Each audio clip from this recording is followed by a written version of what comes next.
Dear students, welcome to RKVVM, the class of economics, standard 9. The first chapter is the story of village Palampur.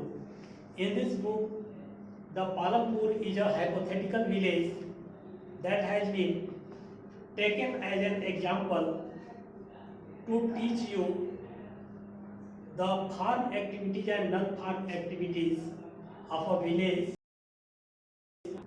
like Palampur. First, we will discuss about the introduction of this chapter.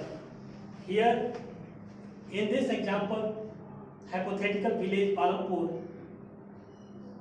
there are 450 families in a village, out of which 150 families are of scheduled caste, or you can say Dalit, and they have kacha houses in the village, whereas 80 families are of upper caste and they have pakka houses. This village is well connected to the nearby market, Raiganj, and this village has a good infrastructure like road and the transport facility which goes from village Palampur to nearby market. This transport system is tanga, rickshawala, truck, bus, motorcycle, etc. This village has some social infrastructure also. Then what is the social infrastructure? Here we will discuss about this. The providing educational system, providing education to the students, providing health facilities to the people of a village. These are called social infrastructure of a village or a country or a state. Here, this village Palampur has primary school and one high school. In addition to this, the village has electricity connection and the health facility, health centers also. The village has good irrigation facilities because electricity is available here. Therefore, the most of the people here do farm activities for their livelihood. Now we will move on to the next topic, which is organization of production. How a goods is produced in the process of production. Here it has been given as there are some factors which help us to produce goods and services. Here we will discuss in the case of the farm activities, and the first factor is land. Students, we already know that land is fixed and our population of the country or state is growing rapidly. Therefore, there will be fragmentation of land, and therefore as the population will grow, a small plot will be allotted to each individual or each household. Therefore, land is fixed and there is no scope of expansion of cultivation. Second factor is labor. We require labor for the production of crops. And the third is physical capital. Physical capital is further divided into the fixed capital and the raw capital. Fixed capital like tools, machines, buildings we require in the process of production, whereas the raw materials and money in hand is called working capital, and we also require in order to produce crops in a land. So the third point is physical capital. The next factor is human capital. Students, as we already know that only land, labor or physical capital are not able to produce goods or services in any economy. Therefore, the fourth factor is human capital. Human capital means human skill, like doctors, engineers or agriculturists. They require in order to handle this physical to produce crops in a farm activity. Therefore, this human capital is also known as the human entrepreneurship. There, the human must have entrepreneurship in order to produce goods and services. Therefore, the fourth factor is last factor, which is human capital, but this is not the least factor. Now we will move on to the next topic, which is farm activities in Palampur. We will be discussing about this farm activities in Palampur. Then the first point is land is fixed. In the farm activities means most of the people of village Palampur are engaged in the farm activities. Here for farm activity there are many factors we will discuss about that. The land is fixed. We already know that land is fixed and there is no scope of expansion of cultivable land, and therefore we cannot produce more and more as the population is growing rapidly. The next topic is exactly, this is a question: is there a way one can grow from the same land, grow more from the same land? Yani, it means that we can grow the more and more crops from the same land. This is a question. The answer is yes. There are two methods according to which we can produce more and more crops from the same land. The first is multiple cropping. Multiple cropping means if we grow crop in the Kharif season, which is from June to October, then there are after that we can also produce potato, bajra, jawar, cauliflower in between, and then we can also produce wheat in the Rabi season. We can see that here there are multiple cropping in this system. Multiple cropping means within a year 3 or 4 crops are grown here, and therefore this is possible to grow more crop from the same land. The second is modern farming method. What is modern farming method? This modern farming method is that we can use the latest technology, means tractor, tools, machinery we can use for this, and chemical fertilizer in order to grow more crops from the same land we can use. Here we should also notice about the harmful effect of the chemical fertilizer, pesticides and insecticides. There are some harmful effects of this chemical fertilizer. It means gradually land losing its fertility, soil is losing its fertility, and therefore for a longer period of time we cannot produce more more crops from the same land. But in the short period we can use these two methods, multiple cropping and the modern farming method. Students, till now we have discussed about the topic is there a way one can grow more from the same land, and I taught you two methods, the multiple cropping and the second is the modern farming method, according to which we can grow more crop from the same land. Now it's the time to move on to the next point, which is will the land sustain? It means will the land sustain?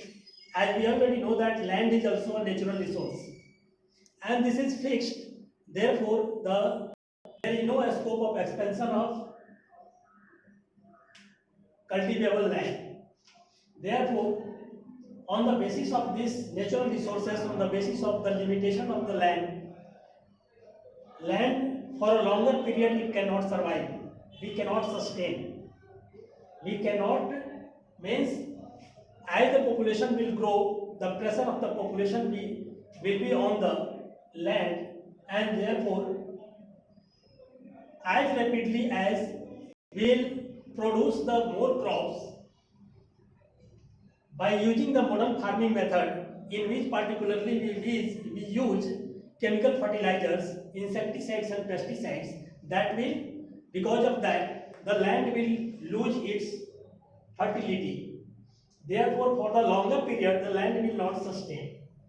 Now, next topic is how is land distributed between the farmers of Palanpur. We will discuss. You already know that there are 150 families in the village Palanpur, out of which 150 families are of Dalit, and Dalit have no land for cultivation. 240 families have landless, and 240 families are landless, and they have the land less than 2 hectares. There are 60 families which are known as medium and large farmers, and they have land more than 2 hectares each. There are a few families in the village Palanpur, and therefore they are large farmers, very large farmers, and they have lands more than 10 hectares. Now we will move on to the next point. Who will provide the labor? Who will provide the labor in the village Palanpur? As we know that the landless laborer and the small farmer, a small and marginal farmer will provide the labor in the village in the farm activities. Next point is the capital needed in farming. We already know that there are some capital which are required for the crops in the farming. Small farmers and marginal farmers have no surplus, and therefore they are in crunch of the money, and therefore they require capital for the production of crop. They borrow some money from the village money lender or village landlords, and they also borrow money from the trader. They provide their crops, the farm produce, to the traders in order to compensate their borrowing amount.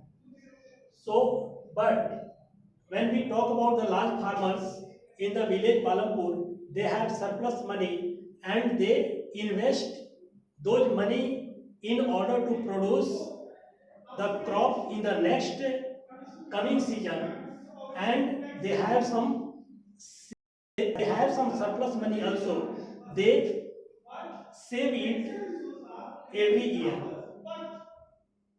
Now next point is sale of surplus farm products. As we already know that the small farmer and marginal farmer have land less than 2 hectares, and therefore they have no surplus of crops, and therefore they don't it in the market. But the large farmers have surplus farm products. They sell it in the market because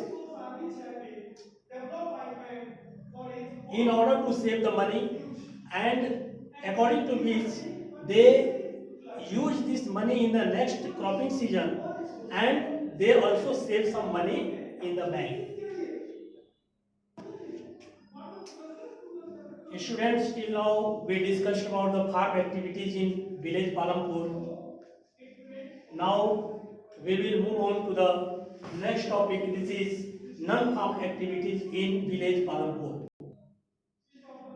There are some non-farm activities also exist in the village Palanpur, and the first non-farm activity is dairy. It means the people of Palanpur rear cattle like cow, buffalo, goat, etc.